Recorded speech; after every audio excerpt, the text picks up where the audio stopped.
Welcome, everyone, to this briefing brought to you by the Israel Defense and Security Forum, IDSF, in Hebrew, our name is Abitchonistim. IDSF is the leading Israeli organization advocating for strong national security-oriented policies to guide the state of Israel. Thank you so much to all of our viewers and supporters for tuning in to this briefing so we can really bring you behind the headlines of what is happening here in Israel. I'm very excited about today's guest. I'm joined by Brigadier General Ari Singer, who served as the Chief Reserve Officer of the IDF from 2017 to 2021, when he was responsible for overseeing and advising on the IDF Reserve combat fitness and readiness to the Chief of Staff.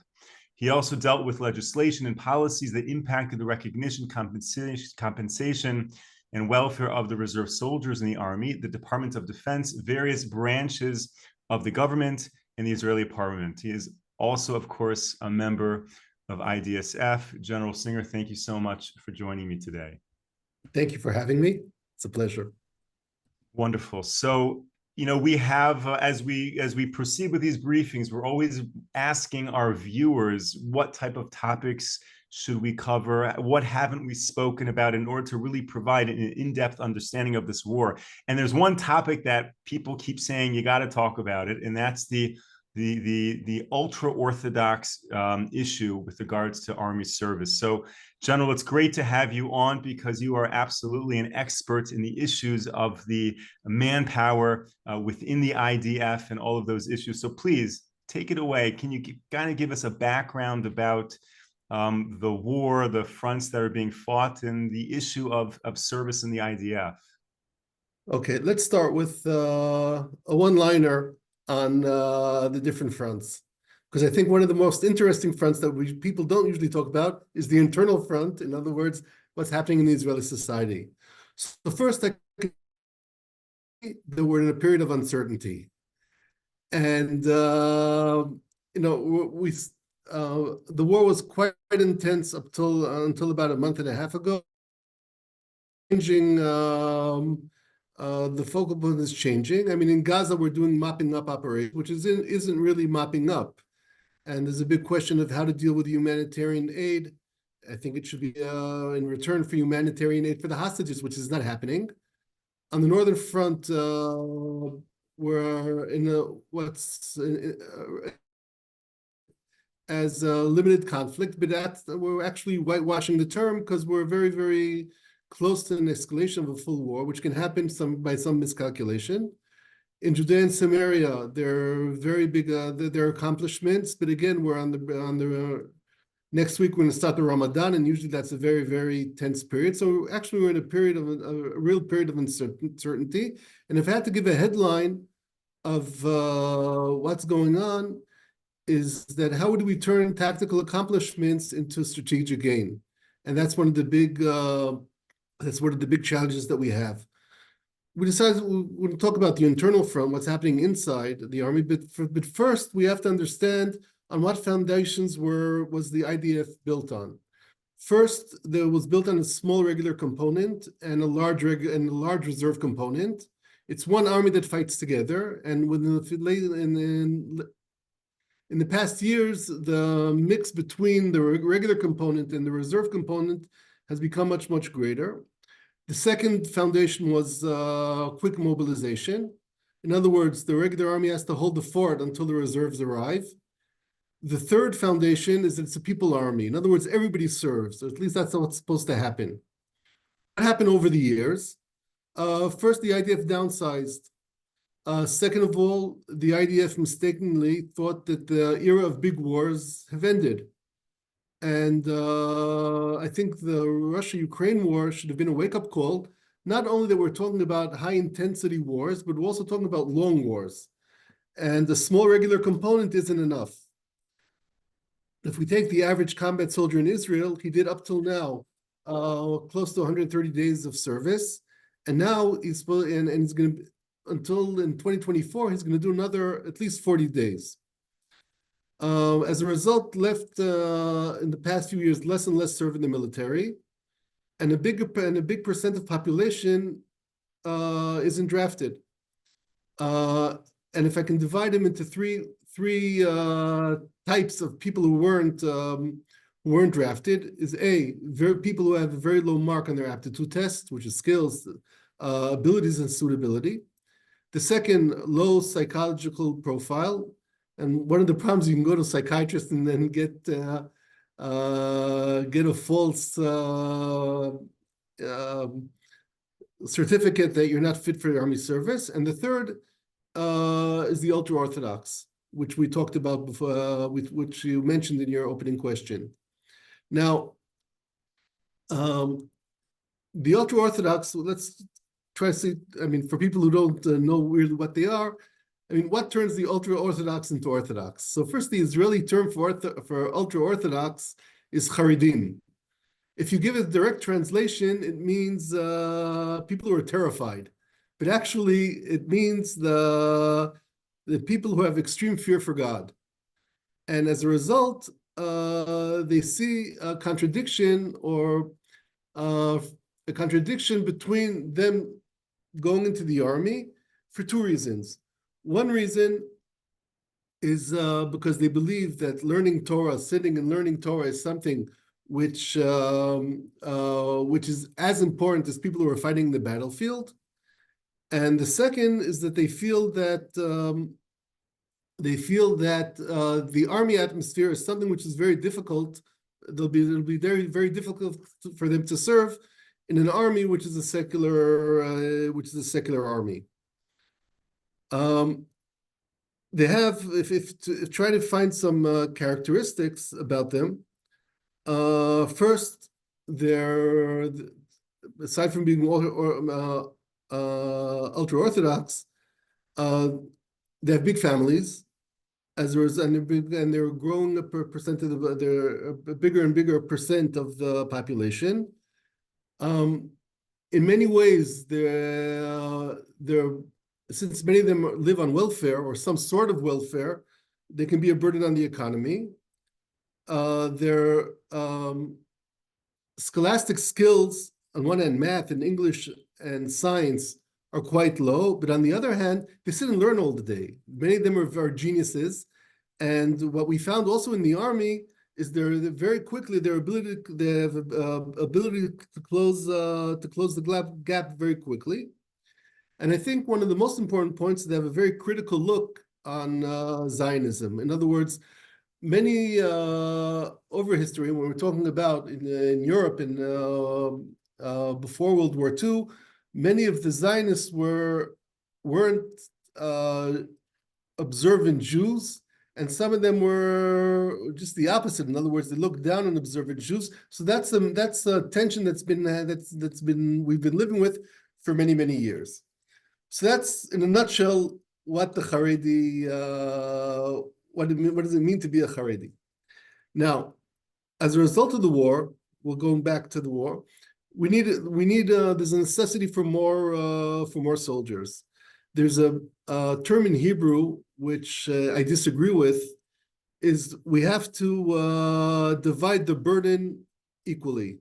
Now, in my eyes, army service isn't a burden, and the same way I hope in most families, the father and mother don't talk about their children as a burden. Of course, it's an effort, it's an endeavor, but it's not a burden. I see serving in the army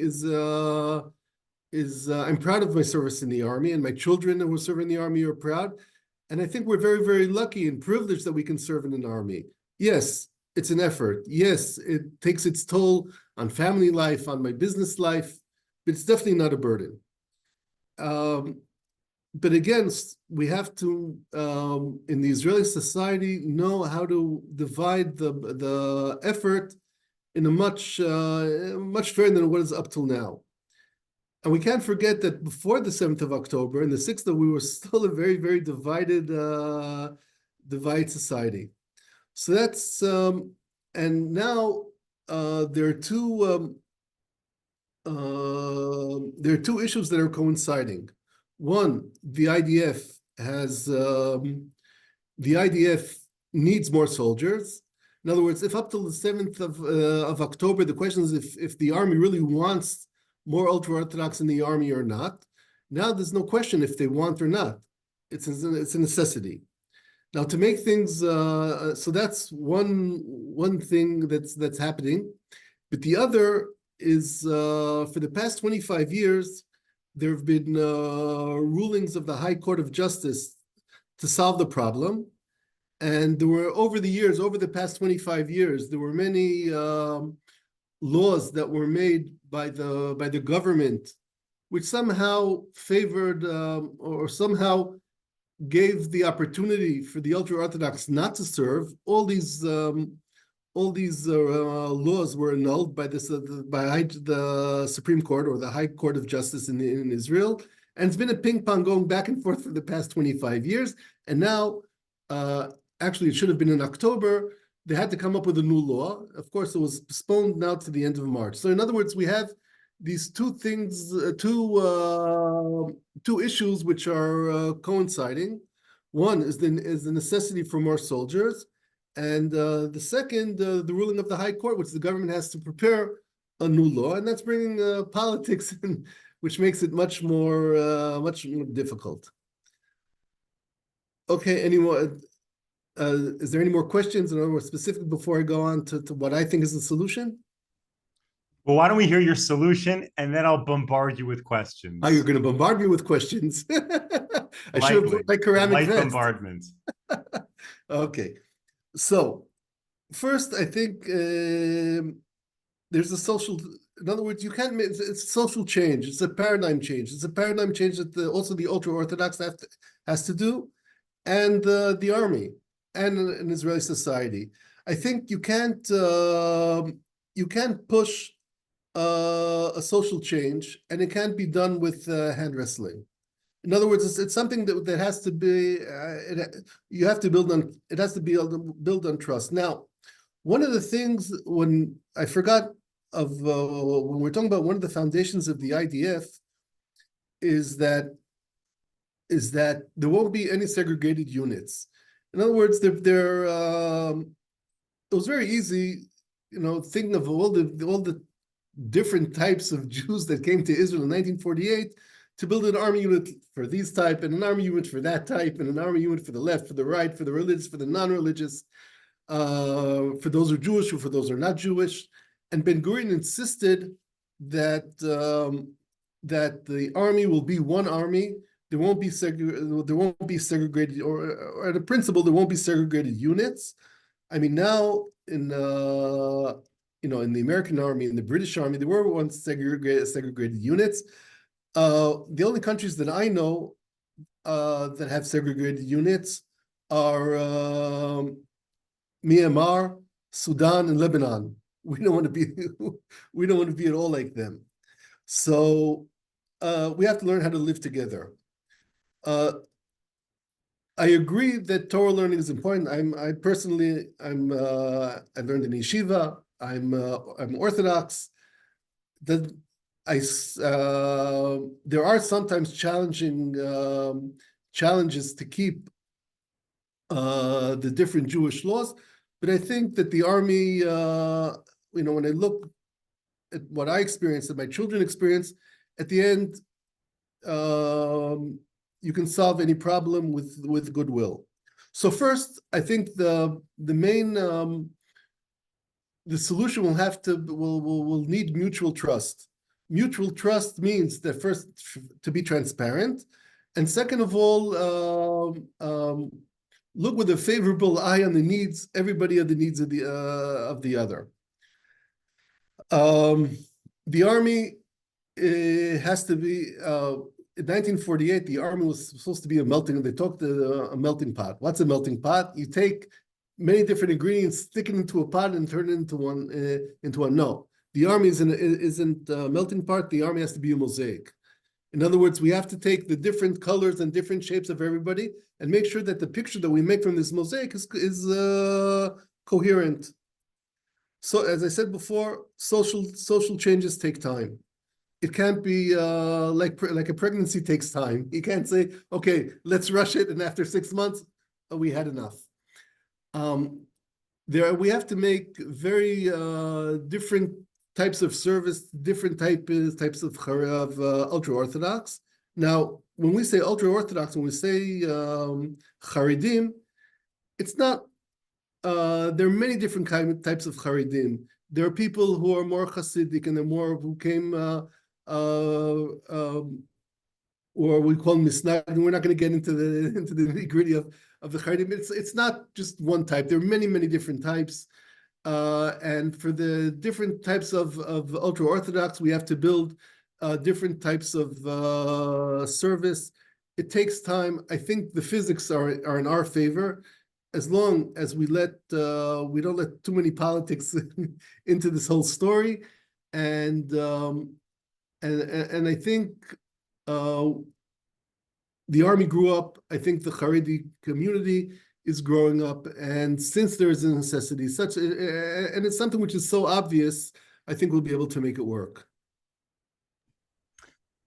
Thank you. Okay, I'm gonna ask you a whole bunch of questions. Bombard me. Okay. Very important topic. Many years ago, I studied in a yeshivat hesder. Are you able to describe what a yeshivat hesder is for our audience, and also from the IDF perspective? Is that a good solution? Are there many accommodations? Did the IDF secretly not like the Hesder program? What can you share about that? But first, if you can just explain what that means. Okay. First, I also learned in a Hesder yeshiva. A Hesder yeshiva, okay. In general, every 18-year-old boy or girl goes to the army for the men for 3 years. I mean, now it's a bit less. It's going to come back to 3 years. And every girl for 2 years. Now the 3-year, and that's the standard 3-year program. The Hesder is not a 3-year program. It's a 4 or 5-year program, but you do a shorter army service. In other words, instead of doing the army service for 3 years, you do an army service for unless you go to command school, which is one of the things that I did. It's for about 1.5 years. But you're able to be called up. The downside of it is, of course, that you're serving less. The upside of it is that the amount of percentage of Hesder boys in the combat unit is much, much greater than any other population. In other words, so you gain a combat soldier. Second of all, one of the other things on the upside is that you'll be able to called into army service for the 5-year period, as opposed to there's certain laws that if you want to call somebody who's not who finished the army and was discharged, there's a certain process which that has to be done to be called in, which is quite difficult. The Hesder boys are in somewhere on call for the whole period. When I take a look at also where the Hesder yeshivas are, they're in Sderot, they're in Ramat HaGolan, they're in Kiryat Shmona. Many of them are in the borders, in Judea and Samaria. So just that they're there, it's already enhances the security because all of them are combat. So most of them, 80% are combat soldiers. In many of the yeshivot, they have rifles. I mean, as an antidote, when I learned in the Golan yeshiva, as there were 3 tanks in the yeshiva. I think it's the only yeshiva in Israel that there are tanks. Now, there are some people, and the whole idea of the Hesder Yeshiva is to know how to combine learning Torah on one hand and serving in the army on the other hand, in a period which is, if you can stop the world and get off and sit and learn Torah, you can stay at the age of 18 and learn for 3 years and then go into the army. But that can't happen. In other words, so I think it's a fair combination. And you get highly motivated soldiers. When you take a look now, what's going on, all the yeshiva, close to 80% of the yeshiva students were drafted on the 7th of October, and they're still in the army. So they're gaining in losses. Now, does the army, I think the army appreciates when the pressure is on and they're looking for quality, then I think there's great quality in the Hesder yeshivot. If you look at quantity, they serve less. So it all depends. Now, people who, I think real leaders look broad, and then they don't only look for how many minutes and seconds and hours you did your service, but the quality of the service. Another thing is that the Hesder yeshivot, people who learn in the Hesder Yeshiva and are very, very highly motivated, at the end, you can see in their Miluim service, in other words, in their reserves, they'll stay on even when they're at an older age, on one hand, and second of all, even when they have 6 children and they can be discharged, they stay on. So in other words, that's one of the things that we're looking into now with the Hareds to build Hesder Yeshivot, so they can do also combine both. But one of the big differences between the Haredi community and the Hesder National Zionists is that, as I said before, one of the characteristics of Haredi, they're not really Zionists by idea. In other words, the Zionists leaders weren't religious. They didn't observe the Jewish command. So the Haredim have a problem. Sometimes I'd like to give it as a parable as a bus. In other words, there was a bus of Zionism, and there are many types of Jews that got on the bus. Some sat at the driver's seat, some sat near the driver, and some sat in the back. For many, many years, the national Zionists, the religious Zionists, were sitting in the back seat, and somehow they're getting close and closer to the driver. I think the Haredi community, which has a lot to contribute to the country and to contribute to the army, they didn't get on the bus, but they were driving in the car right next to the bus. So I think again one of the things that we learned from October 7th is to look with empathy on all types of Jews. In other words, we were in such a bad situation of fighting with each other. I think one of the wake-up calls that we got is not, unfortunately, it was done by the enemy, but I think we should look how to be much more cohesive and look at the good traits of each and every person who lives in Israel, and not just look out to fight. Okay, that was an easy question. Let's go to the next one. So again, in keeping with that Hesder model, meaning in order for Hesder to work, the IDF had to make accommodations. They had to change the rules in terms of how long a boy serves. Do you think there is willingness right now in the IDF to sit down with the Haredi community, whatever that means, the ultra-Orthodox community, okay, and make an accommodation, change the length of service or the type of service, okay, in order to strike a deal? So I think to strike a deal, it's not only the length of service, I think it's also the type of service. On one hand, there has to be some segregation because they eat only, I don't want to say ultra kosher food, but it's I think the Hesder boys who live in the Israeli society aren't afraid to deal with even ideas which contradict the ideas of the person who's sleeping in the bed next to you.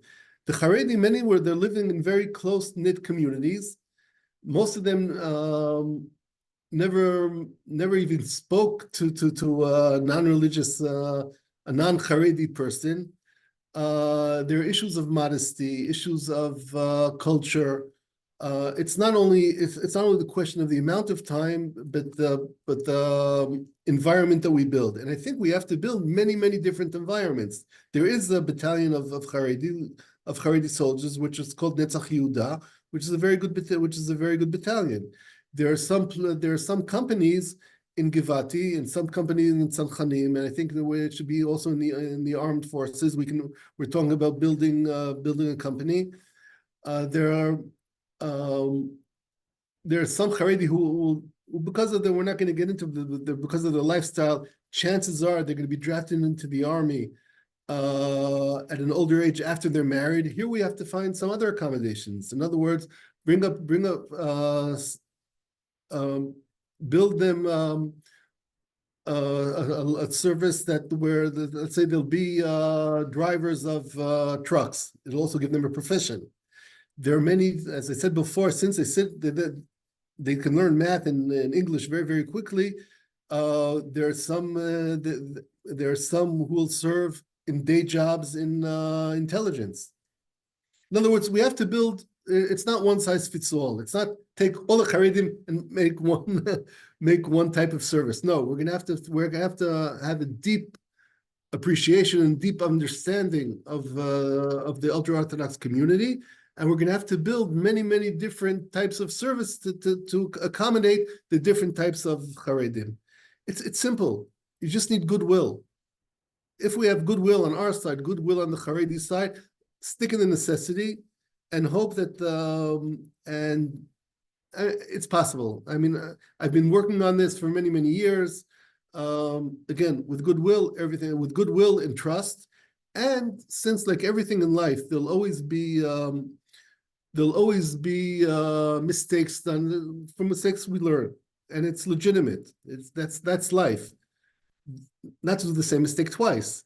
And we have to build again. We have to build with goodwill and trust, and understand that social change takes time. I think the problem can be solved, and I'm optimistic. It's wonderful to be optimistic, and thank you so much for sharing all of this. And realistic. It's an important combination. I'm wondering if you can comment on, there were reports that after October 7th, the number of ultra-Orthodox who were signing up for IDF service went up. Is there a truth to that? Do we have information on that, on what happened? Yes, we have information. There are about 700 soldiers who went to what's called Stage B. But Stage B, they did a 2 or 3 week service, and they're going to be put in the reserves. In other words, they're not qualified for much. Many of the time, we're going to take they're going to take their civilian skills and find something in the army that they can do. Last draft of the 18, 20-year-olds to combat units was lower than usual, which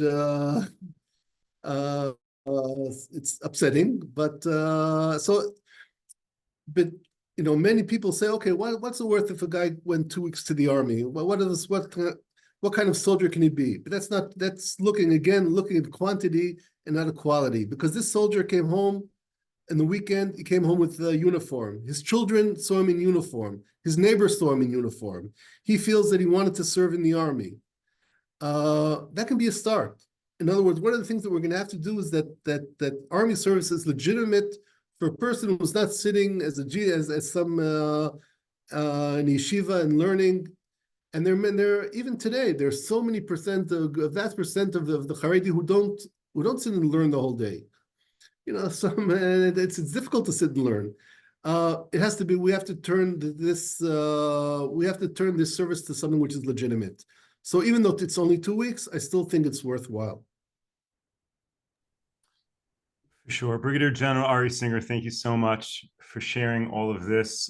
We can tell by the feed and the comments that people are very much appreciating and learning a lot. And I feel like if we had another 2 hours, you could really give a whole deep dive in Army service in general, because most of our viewers from the other side of the ocean aren't familiar with so many of the nuance, which means we're going to have you join us again to do a future briefing where we can share more details. But I'm optimistic based on what you are saying. So thank you so much. Okay, thank you very much. Thank you, of course, to all of our viewers and supporters. We will be back with you 10 a.m. Eastern time tomorrow. Until then, stay safe, stay strong, take care.